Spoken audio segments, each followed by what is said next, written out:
vous enrichisse de ses grâces. Gloire à Dieu. Vous savez, nous, on est venus ici, là, on a fait toute la route depuis Paris, et puis on dit qu'on ne fait pas pour le Seigneur, mais c'est le Seigneur qui fait pour nous. Alléluia. C'est lui qui fait. Nous avons besoin, nous. Vous avez besoin. C'est pour ça qu'on est venu. Et moi, je suis venu parce que toute la semaine, ça fait une dizaine de jours, à peu près 8-9 jours que je sais qu'on va venir ici. Et il y avait un grand combat dans ma vie. L'ennemi ne voulait pas, il m'a attaqué beaucoup. Il ne voulait pas que je vienne ici, parce que moi, je n'ai pas l'habitude de faire des voyages comme ça, de venir jusque-là. Mais ce soir, je suis là parce que le Seigneur m'a béni. Et après tout mon cœur, mon témoignage, je veux vous bénir. Parce que je veux vous apporter mon cœur, je ne veux pas vous apporter juste un témoignage, je vois personne, je ne fais rien, donc je pourrais me cacher, je le fais. Je veux vous apporter ce que le Seigneur il a mis. Amen. Je veux vous apporter de l'amour, parce que sans l'amour, on n'est rien. Faire un corps, si on parle aux uns aux autres et puis qu'on ne s'aime pas. Alors on ne se connaît pas, c'est vrai, mais on est tous des frères. Gloire à Dieu. Je vous aime dans le Seigneur. Dans mon témoignage, vous savez, j'ai toujours connu les choses de Dieu. J'ai grandi dans ma mission. J'ai toujours connu ça de ma vie et malgré que j'ai toujours connu ça, j'ai pas toujours été chrétien. Vous voyez, j'ai essayé quand j'étais jeune, mais j'ai pas tenu. J'ai pas tenu, j'ai fait un temps comme ça et ça n'a pas duré. Le monde est présenté à moi et j'ai fait comme la majorité des jeunes de la mission. Tous ceux qui ont grandi dans la mission, on a voulu goûter au monde pour la plupart. Ils sont très peu, ceux qui ont été chrétiens très jeunes. Et moi, j'ai été dans ce monde, j'ai profité de la vie du monde. Et puis je me suis marié, j'ai fondé un foyer. Et j'ai commencé à souffrir dans ma vie. J'ai commencé à souffrir, donc j'ai jamais souffert de ma vie. Parce que moi, j'ai grandi avec une allergie qui ne me faisait pas souffrir. Et qui me faisait souffrir très peu quand j'étais petit. Mais à l'âge de 20 ans, par là, ça a commencé à devenir plus dur. C'était une allergie respiratoire. Et j'avais du mal à respirer. Et ça m'oppressait. Ça me donnait des angoisses. Les angoisses de la mort.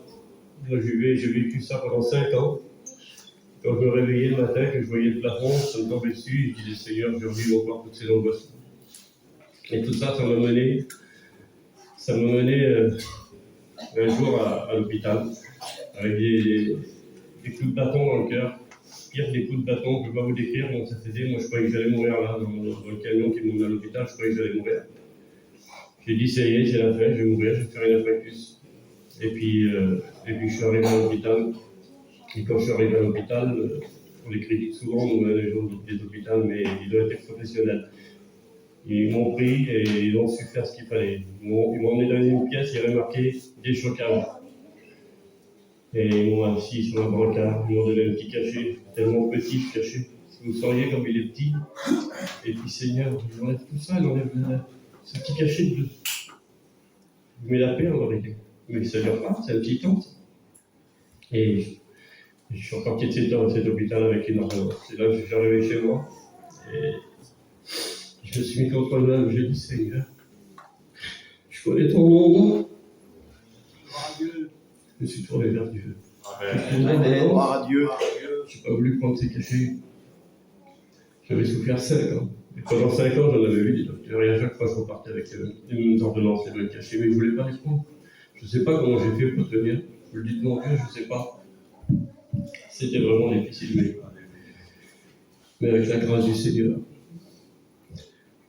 je me suis tourné vers Dieu. Et puis j'ai mis toute ma foi, j'ai mis toute ma confiance en Dieu. Je voulais être guéri parce que je savais d'où venait mon mal. Je savais que ça venait de cette allergie-là. Et puis le jour où j'étais à la position des mêmes, et ce jour-là, j'ai senti, comme le frère il a dit tout à l'heure, ça ne sert à rien de venir à l'Onction-Ville. Pourquoi vous venez tous les semaines? Il faut avoir la foi dans son cœur. Il faut venir avec la foi, le Seigneur est guéri. Amen. Je me suis levé avec la foi. J'étais dans un petit camping. Il n'y a même pas eu d'option d'huile. J'ai été guéri, je vous assure, j'ai été guéri parce que j'ai retourné faire les tests. Vous savez, les tests à l'allergologue là, qui vous fait, j'ai aucune allergie. Le Seigneur, il m'a totalement guéri. Mais j'en parle plus. Vous savez, je suis venu là, j'ai fait la route, j'ai fait presque 500 km. Je vous explique ça pendant que je vivais ces angoisses-là à Paris. J'ai la petite de mon cousin. Ça avait été écrasé par une voiture, elle avait fait des traumatismes crâniens. Son cerveau baignait dans le sang. J'ai pas pu aller 10 minutes à l'hôpital, à 80 km, tellement que les angoisses, ils étaient fortes sans la vie. Aujourd'hui, j'ai fait 500 km comme Alléluia. Gloire à Dieu.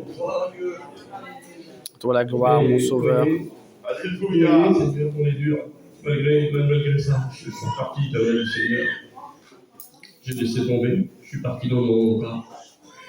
Et puis, vous savez, quand on entend, on devient encore plus dur. Et moi, je m'étais endurci vraiment.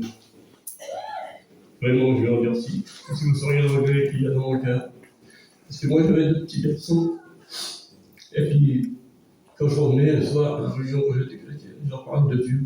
Ils m'écoutaient. Ils étaient tellement attentifs, tout rentrait dans leur cœur, je sais. Et puis, ils me voient parti loin de Dieu. Mes petits se sont éloignés de Dieu aussi. Et aujourd'hui, ils ne sont pas chrétiens. Mais je sais que le Seigneur va faire quelque chose. Dieu. Et dans cet éloignement du Seigneur, ma vie, c'était devenu, moi, c'était faire un repas chez moi, c'était danser, c'était faire la fête avec les copains. Alors, c'était pas aller en ville, parce que ça ne m'intéressait pas du tout, mais c'était chez moi, vous voyez. Pour un peu, on ne fait pas le mal. Pour un peu, on est en famille. Pour un peu, on est gentil. Pour un peu, on est bien. Pour un peu, on est perdu. Et on est perdu par ces choses-là. Et moi, j'étais perdu chez moi, avec mes copains. Et j'avais aucun exemple pour mes enfants. Et ma petite, la dernière, et ben, au début, quand on a un certain âge, à danser avec nous, la petite, des fois, je la prenais pour danser. On faisait la fête chez moi, c'était comme ça. Et puis la petite, là, du jour au lendemain, c'était fini. Je ne la voyais plus. Elle n'était plus avec nous. Elle se renfermait là-bas dans sa chambre, je ne la voyais pas. C'était comme ça, et moi, je ne comprenais pas. Et puis elle a commencé, la petite, à me demander de l'emmener à la réunion. En réunion de jeunes. Alors je prenais mon auto, et puis je l'emmenais en réunion de jeunes. Alors, je me dis, bon, j'ai déposé. Je le faisais 2-3 fois dans la semaine, dans les réunions à droite et gauche. Et puis un jour, ma petite, elle a voulu se baptiser. Alors, je n'ai pas dit non, j'ai essayé de se baptiser. Et puis la petite, elle s'est baptisée. Et puis je ne sais rien de ce qui s'était passé. Bon, pour ma petite, vous savez, elle avait 16 ans. Je ne savais pas. Et puis la petite, elle s'est baptisée. Et puis forcément, il fallait la déposer au culte le dimanche. Et donc, je la déposais au culte. Mais chaque fois que je la déposais au culte le dimanche, ça me faisait quelque chose. Et il y avait quelque chose qui faisait mal dans mon cœur. C'était difficile. Et j'avais repris la cigarette en plus. Je fumais pas mal. Et quand je partais, que je vais déposer ma petite, que je partais, j'avais une cigarette, j'écoutais ma musique, et j'étais attristé.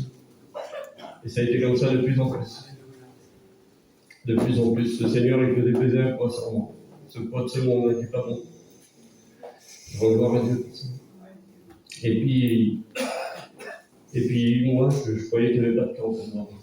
Parce que, avec ce poids qui pesait sur ma vie, là, ben, j'avais une prière que je faisais. Je voulais que Dieu, là, il y ait un plan d'amour pour restaurer mon foyer. Parce que vous savez que je suis restauration. Parce que, vous voyez, je connais un petit peu dans les ordinateurs. Il y a un ordinateur, quand il bug, là, pour le restaurer, c'est vraiment compliqué. Vous voyez, c'est fini, on veut le prendre, jeter à la poubelle parfois. Mais une fois, j'en ai ressuscité un ordinateur, vous voyez. J'ai mis du temps, j'ai fait des manipulations, il faut connaître ce que j'ai fait. C'est pour ça que je dis restauration, parce que vraiment j'avais besoin d'une restauration, c'était fort dans mon cœur, c'était comme ça. J'avais besoin d'être béni par Dieu, mais je ne voyais pas ça. Je me disais, Seigneur, il n'y a pas de plan pour nous. Et un plan d'amour pour nous, c'est Dieu. Je voulais vraiment que Dieu ait un plan d'amour, mais je ne voyais pas ça. Et puis, nous, on est sur une place désignée là-bas, chez nous. Et puis la place désignée, là, quand on nous a changé de cette place-là, on nous a mis sur une autre. Et quand on nous a mis sur notre place, ils nous ont fait un local poubelle sur la place. Et on n'en voulait pas du local poubelle. Avec mon cousin, c'est nous qui s'occupe de la place. Et on n'en voulait pas. On s'est battu avec la mairie pour ne pas avoir le local poubelle. On n'en voulait pas du tout. Ça nous prenait de la place et ça ne sert à rien du tout, le local poubelle pour nous. On met une poubelle, on met de la caravane, on l'a mis là-bas devant la route pour que les poubelles, on vienne la chercher. Mais un local, ça ne servait à rien. Et ils l'ont fait quand même, ce local. Et donc, le local, il a été fait. Et ça a duré comme ça 1 an, 2 ans, 3 ans. Et puis moi, je disais, à quoi tu vas servir le local? Parce qu'un jour, on va faire de la maison là-dedans. on fait des amusements, on fait des repas, donc voilà, on fait des réunions. Dans mon cœur, c'était comme ça. Et puis un jour, pendant le Covid, là, il y avait mon petit cousin, il essayait de prier avec nous pendant le confinement, tout ça, de nous appeler. Et puis j'en ai parlé du petit local. J'ai dit, ce serait bien un jour qu'il soit fait, que ça fasse des réunions dedans. Et le petit Jeanne là, qui a appelé serviteur, là, ça n'a pas tombé dans l'oreille d'un sourd, ça a tombé dans son cœur, au petit là. Et puis, il s'est vraiment intéressé. Il a mis tout son cœur dedans. Et puis, un jour, il m'a demandé, il dit alors, on peut le faire le local? Ben, j'ai dit, vas-y, fais-le. Je lui ai donné le feu vert, en fait, parce qu'il attendait l'aval d'un des responsables sur le terrain. Et je lui ai dit, vas-y, fais-le. Alors, fais-le un petit coup de main au début. Et puis, il a appelé les frères qui sont là, serviteurs. Et puis, ils ont donné un petit coup de main aussi. Et puis les réunions, ils ont commencé, ils ont démarré. Et puis, moi, j'ai été à quelques réunions, ça m'en approchait des fêtes de Noël. Et je voulais pas aller aux fêtes de Noël. Je voulais pas m'amuser comme on faisait d'habitude. Vous savez, on dansait toute la nuit, 2 jours de suite. Et puis, des fois, entre la Noël et le jour de l'an, on dansait encore. Vous voyez? Et puis c'était ça, notre vie. Et puis, là, je vous le dis sincèrement, j'étais dans mon cousin, on était en train de boire un verre, moi je buvais du coca, je me servais du coca, je faisais peut-être croire que c'était du whisky, je voulais pas qu'ils voient que je ne voyais pas. Mais c'était comme ça. Et puis une fois que ces fêtes ils ont passé, là, j'ai commencé à retourner aux réunions. Et puis là, le Seigneur, il a tout remonté là. Amen. Et puis là, il a dit qu'il y a besoin de refaire tout le toit à l'intérieur. Ils avaient isolé, mais il fallait refaire, il y avait beaucoup de choses à faire. Et je me suis engagé pour le faire. Je me suis engagé sur le petit local. Et puis, du moment où ils étaient tous là à faire le local, du jour au lendemain, c'était moi qui étais engagé à le faire, le local, il n'y avait plus personne, il m'a trouvé tout seul. Mais j'étais avec Dieu dans le local. Et je me mettais des cantiques. Si vous sauriez quand j'ai été béni dans ce local. Quelle bonté la présence de Dieu. Amen. Sans les jours de restaure la vie de l'homme. Et puis la cigarette, là, je voulais pas l'avoir comme une montre. Je savais que Dieu était tout puissant, je pouvais me délivrer. Et j'ai remis entre ses mains cette cigarette-là. Puis un matin, je me suis levé, j'ai fait l'effort comme ça. Et je voulais pas fumer. J'ai l'avais avec moi et j'ai fait l'effort de ne pas fumer. Mais je ne pouvais plus tenir. Arrivé à 11h du matin, j'allais comme ça. Je ne pouvais pas. Il a fallu que je fume, j'allais fumer 2, 3, peut-être d'un coup comme ça. 2 jours après, je me suis levé. J'ai été totalement délivré. Amen. J'ai recommencé l'expérience. Et là, je n'ai pas fumé de la journée. Et ça va faire depuis le mois de mars, je n'ai plus fumé une cigarette. J'étais totalement délivré. Et vous savez, j'étais loin du Seigneur. Comme je vous dis, moi je parlais à mes petits quand ils étaient petits. Et c'est vrai que je leur parlais beaucoup de Dieu. Et puis aujourd'hui, c'est devenu difficile, c'est des hommes, j'en ai un qui est marié.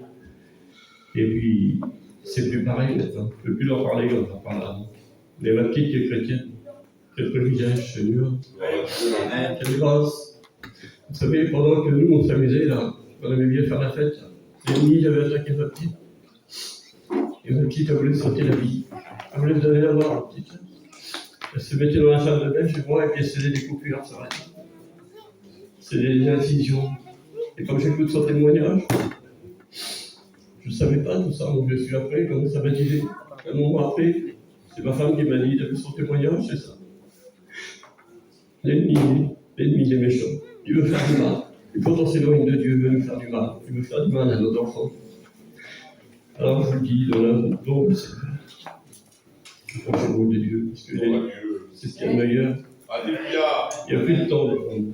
Vous savez, ce qui amène la colère de Dieu sur le monde pécheur, pas sur nous, parce que nous ne participons pas à la colère. Et bien c'est le péché. Et la coupe, elle est pleine, parce qu'on le voit dans le monde, tout ce qui se passe. Elle est vraiment pleine, la coupe, elle doit déborder. Et puis ça va être trop tard. Alors je vous en supplie, faites la paix avec le Seigneur. Dieu vous bénisse.